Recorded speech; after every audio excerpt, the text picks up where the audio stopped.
Hello again. Today we're going to be talking about some area formulas in our last unit. So what I have for you here to begin with is the area formulas that are given to you actually on the SAT. So it's not something that you need to memorize before the test. You always do have these formulas that you can refer back to them, and they're at the beginning of each one of the math sections. So you see a bunch of different formulas on here, not only for area, there's some for volume, and your special right triangle rules are reminded to you there as well. So we're going to go through today just the area formulas. We're going to look at circles, rectangles, squares, and triangles. So let's take a look at our first couple of examples.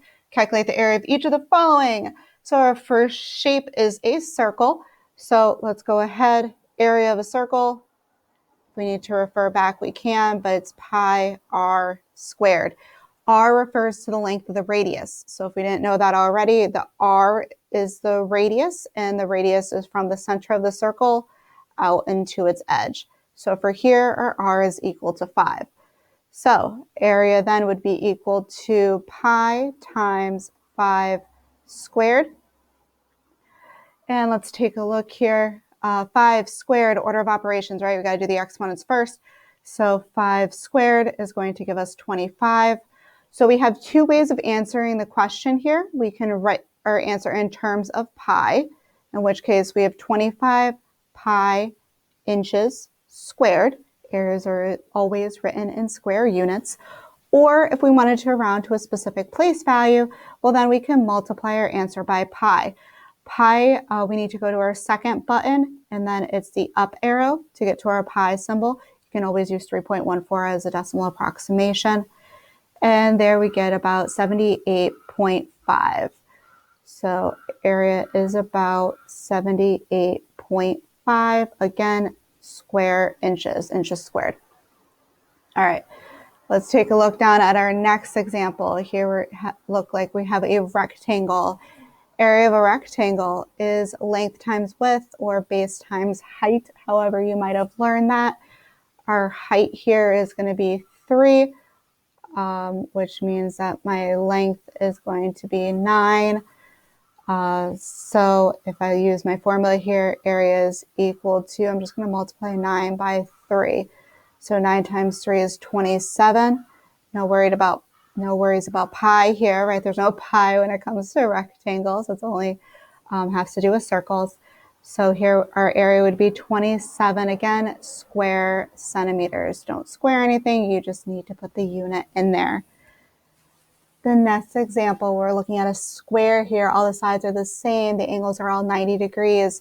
So it's the same formula as length times width as our prior example for a rectangle. But because in a square, all the sides are the same, you sometimes see the formula simplified to just s squared, where s would just represent the side length. So our area here would be 6 squared. 6 squared is 36. And our units are feet, so feet squared. Okay, remember, make sure that we are squaring numbers. We're multiplying them by themselves, not by 2. Very common mistake here. A lot of people will tell me it's 12 square feet, and that is not accurate. 6 squared, 6 times 6, or 36 square feet. Last two examples that we're going to go through are areas of triangles. So these two triangles look different. We have an acute triangle to start with, and then we have the right triangle as the second example. Whenever we are trying to calculate the area of a triangle, though, the formula is always the same, regardless of the look of the triangle. It's 1/2 of the base times the height. So now the height is always the perpendicular height. It has to be the straight up and down one, which will always be perpendicular to the base. So let's go through and let's find the two sides of our triangle that are perpendicular to each other, right? We know that this side here, is perpendicular to this side here. So that's going to be my base and my height. In my second example, I have this side here is perpendicular to this side here.